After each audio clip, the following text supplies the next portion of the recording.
Olá, pessoal do Dominantes Online, aqui é a Luciana Naar, professora de Biologia.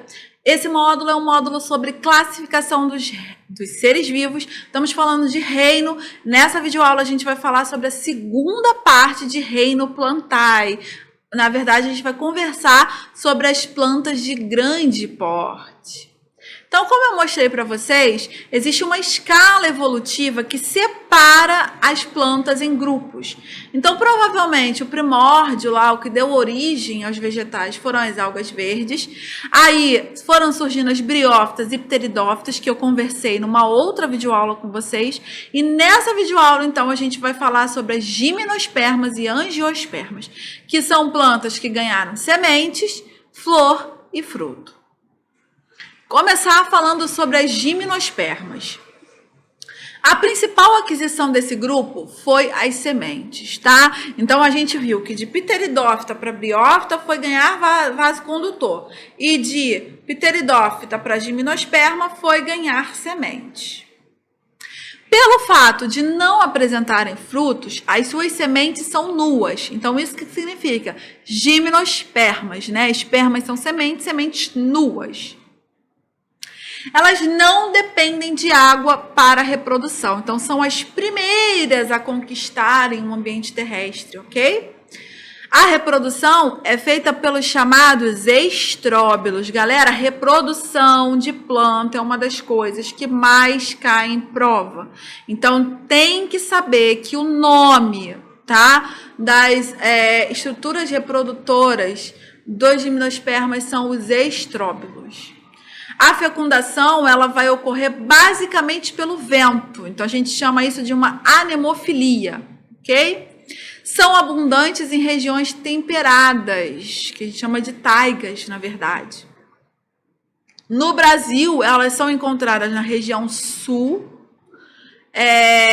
A gente encontra principalmente espécies de araucárias e pinheiro do Paraná. Divisões, né? Dentro do grupo das gimnospermas, elas podem ser divididas em 4. A gente tem o grupo das coniferófitas, que são as coníferas, as cicadófitas, que são as cicas, as guinetófitas, né? E as gincófitas. Dentro do grupo das coníferas, elas abrigam cerca de 550 espécies, então são uma das maiores do grupo, tá? Contidas em cerca de 50 gêneros. Habitam principalmente as regiões temperadas. A conífera mais conhecida por nós é o pinheiro, do gênero Pinus, e a espécie mais numerosa é a sequoia. Outras coníferas bem conhecidas são os cipestres e as araucárias. Por falar nisso, a sequoia vale a pena chamar a atenção porque a sequoia é a maior árvore que a gente encontra hoje, tá? No planeta, são as sequoias. A gente fica achando que é angiosperma, né? Porque elas são as mais evoluídas e tudo mais. Mas, na verdade, a maior mesmo espécie que a gente tem é a do grupo das gimnospermas, são as sequoias. Cicas, elas habitam principalmente regiões tropicais e subtropicais. As guinetófitas, elas habitam normalmente as selvas equatoriais, por isso que a gente não ouve falar muito, né? E as gincófitas é muito comum nos jardins. Então, aqui só para exemplificar para vocês, ó, um exemplo de cica, uma guinetófita, né? As coníferas, que é o grupo mais famoso, e as gincófitas, que a gente vê nos jardins. Ciclo de vida das gimnospermas. Aqui tem uma parte importante, né? Então, você tem lá a árvore, a gimnosperma, ok? E você tem a folha. Então, você tem flores masculinas, você tem flores femininas, tá? É uma espécie de flor, na verdade, né? Porque a gente é um primórdio de flor. Na verdade, a gente fala que flor mesmo só nas angiospermas. E aí, olha lá, dentro das flores femininas, a gente tem a oosfera, que é o gameta, né? Então, a gente tem o cone feminino ou estróbilo aqui. E você tem o cone masculino, que é o que tem o pólen, né? Os grãos de pólen. Então, olha lá, bateu o vento, ocorreu a fecundação, tá? E aí, nessa fecundação, então, os grãos de pólen entraram no tubo polínico da planta, fecundou o óvulo, gerou a semente, né? Semente, como ela está descoberta, é só ela cair para ela germinar e gerar uma nova planta, ok? Então, esse é o ciclo de vida das gimnospermas. E as angiospermas? São vasculares, tá? E possuem raiz, caule, folhas e agora flores e frutos, além da semente, que é o que ela tem em comum com a gimnosperma. Não necessitam de água para que ocorra a fecundação. Já tinha acontecido isso na gimnosperma, tá? Mas agora também está acontecendo nas angiospermas. Elas também não precisam de água. Da união do gameta vai formar o embrião. E aí esse embrião ele vai ficar sempre dentro da semente. Após a fecundação, o ovário da flor vai se desenvolver e se transformar no fruto. Então, o que é o fruto, galera? É o ovário, tá? É a parede do ovário que se desenvolve. Não tem a barriga da mulher que cresce? Então, aquilo ali não é o bebê, aquilo ali é a barriga que estufou o bebê crescendo lá dentro. É a mesma coisa que está acontecendo com a fruta, tá? O ovário está crescendo e lá dentro tem várias sementinhas, ok? A semente nutre e protege o embrião. O grupo vegetal mais recente e mais abundante da Terra, o mais biodiverso da Terra, é o grupo das angiospermas. O sucesso se deve ao fato de que todas as flores elas possuem ovário, ou seja, elas produzem frutos, né? E uma estrutura que, além de proteger a semente, vai servir também como um elemento de atração para os animais dispersores de semente. Galera, tem uma questão que eles sempre cobram em prova, né? Que é polinizar e dispersar são coisas diferentes. Polinizar vem de pólen, então você tem que espalhar os grãos de pólen. A abelha, os insetos, né, fazem muito isso, os animais nectários, que gostam de néctar da flor. Mas os animais que comem a semente, comem os frutos, eles não estão fazendo polinização, ok? Eles estão apenas dispersando a semente. Qual é a diferença? A polinização, ela ocorre para fecundar, para que o embrião exista. E a dispersão das sementes acontece quando o embrião já está lá. Ele já foi formado, agora eu só preciso que ele se espalhe, que ele vá para mais longe, ok? Então, olha lá, o ciclo de vida das angiospermas, né? Então, a gente tem aqui o aparelho reprodutor da flor, que tem tanto masculino como feminino. A gente já falou sobre isso numa aula em que eu mostro a morfologia das plantas, em que eu mostro essas estruturas. Então, o aparelho reprodutor masculino fecunda o aparelho reprodutor feminino. Dessa fecundação, então, a gente tem o desenvolvimento do ovário para proteger essa semente. E aí essa semente cai e germina, dando origem a um novo indivíduo. Então, como eu disse, né, a flor ela tem tanto o aparelho reprodutor masculino, que a gente chama de androceu, formado pelos estames, que são compostos por filete e antera. Então, isso tudo aqui é um estame. Aí a gente tem o filete, né? Vou mostrar desse lado aqui que está escrito filete. E a antera. Então, tudo isso é o estame, filete, antera. A antera é o local onde são produzidos os grãos de pólen, que é onde contém, que é o que contém o gameta masculino, ok? E o gineceu, tá aqui o gineceu, órgão feminino, formado pelo estigma, tá? Que é esse aqui, essa aberturazinha aqui. O estilete e o ovário. Lá dentro do ovário você tem o óvulo, caiu o grão de pólen aqui, fecundou esse óvulo, ele vai começar a se desenvolver, né? Fora isso, a gente tem as estruturas também não reprodutoras, que são a pétala dessa flor, a sépala, o receptáculo. Legal? Beleza. Galera, para a gente finalizar, né? O que a gente viu de diferente, né? Para a gente finalizar, na verdade, a comparação entre as gimnospermas e as angiospermas. O que a gente viu de diferente entre eles? A gente viu que elas possuem semente, as duas possuem semente, elas não necessitam de água para que ocorra a fecundação, o gameta masculino não é flagelado, tá? Então ele é transportado dentro de grão de pólen, isso acontece nas duas, e o embrião, ele fica protegido na semente. E lá vai ter várias reservas nutritivas e proteção contra a desidratação. Por isso que a gente consegue conquistar o ambiente terrestre, ok? Agora é diferente. A estrutura reprodutora na gimnosperma é o estróbilo. Na angiosperma é a flor.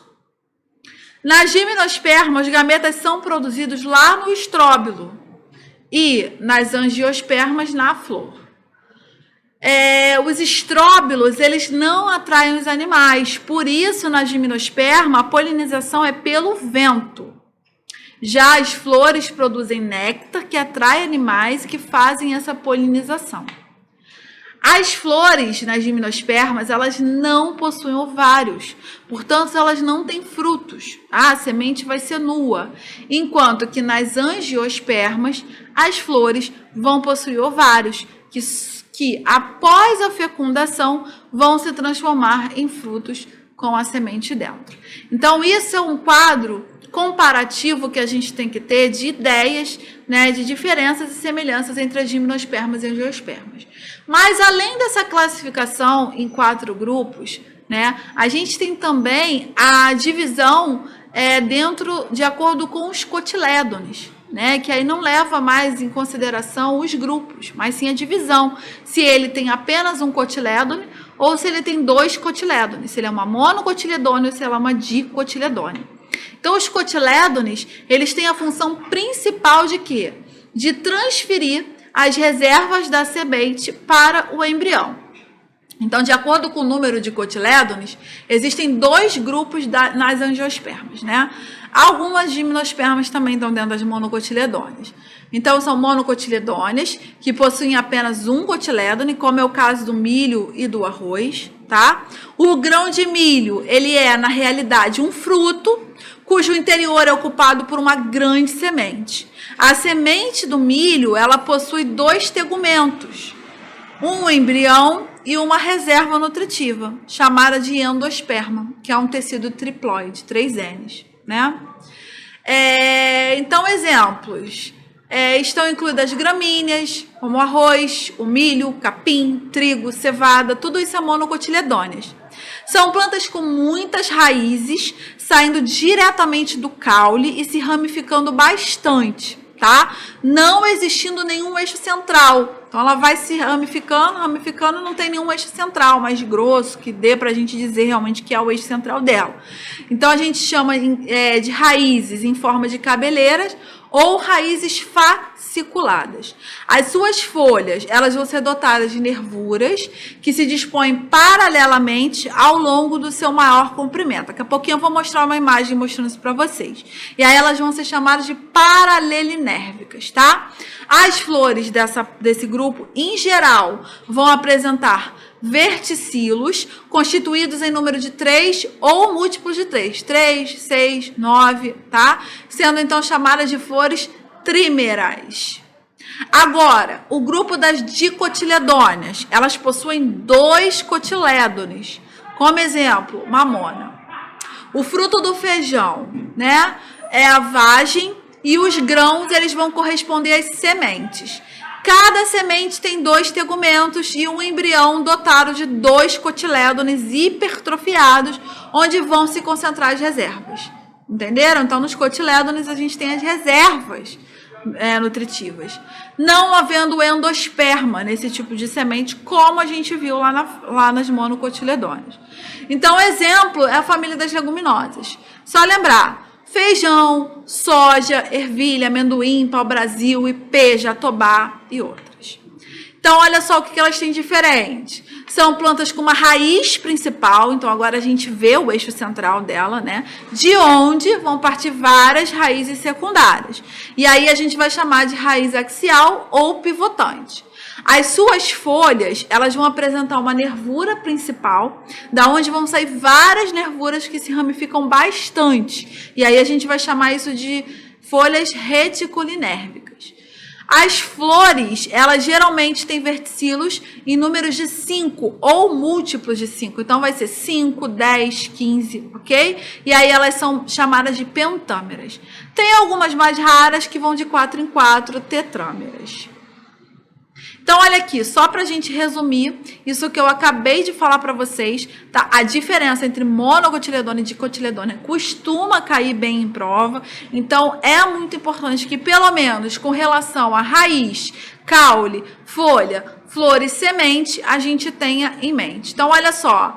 Raiz da monocotiledônia, o que eu expliquei a vocês? Ela é bem fasciculada, ela é bem espalhada, ok? Raiz das dicotiledôneas, ela pode ser pivotante ou axial. Então, olha só, ela tem um eixo central e dela vão partindo estruturas secundárias. No caule eu tenho caules na forma de rizomas ou na forma de colmos. Normalmente sem crescimento em espessura, ela não cresce para os lados, tá bom? Então a gente tem as herbáceas, tem colmos, tem bulbos e tem rizomas dentro desse grupo. Bulbo, o do alho, da cebola, é um exemplo, né? Tronco, na dicotiledônia a gente vai encontrar, né? Um crescimento longitudinal disso aí. Então, normalmente com crescimento em espessura, são comuns caules lenhosos. No caule, a gente ainda vai ter feixes vasculares dispostos irregularmente, estão espalhados por todo o caule, enquanto que nas dicotiledôneas, os feixes vasculares estão em círculo, estão aqui colocados em círculo. A folha, ela tem uma bainha, né, que prende ao caule, e da bainha normalmente, olha, surgem as nervuras. Então, se a nervura for paralela, é uma monocotiledônia, né? Agora, se a nervura for em rede, reticular, a gente tem as dicotiledôneas. E a flor, olha lá, temos as sépalas e pétalas que, em geral, se organizam de 3 em 3, trímeras. 3, 6, 9, né? Enquanto que as dicotiledôneas é de 5 em 5, em alguns casos 4. Né? Então, sépalas e pétalas geralmente organizadas em base de 5, a gente chama de pentâmeras. Mais raramente 2 ou 4. Né? Então, de 2 em 2, de 4 em 4, 5 em 5. E para finalizar, que é o que realmente caracteriza a monocotiledônia de dicotiledônia, é o cotilédone, né? Lá na semente. Então, a gente tem um único cotilédone, reduzido, então não tem muita reserva. É o caso do milho, por exemplo, né? Ou a gente tem 2 cotilédones que podem estar com ou sem reserva, que é o caso do feijão. Tá legal?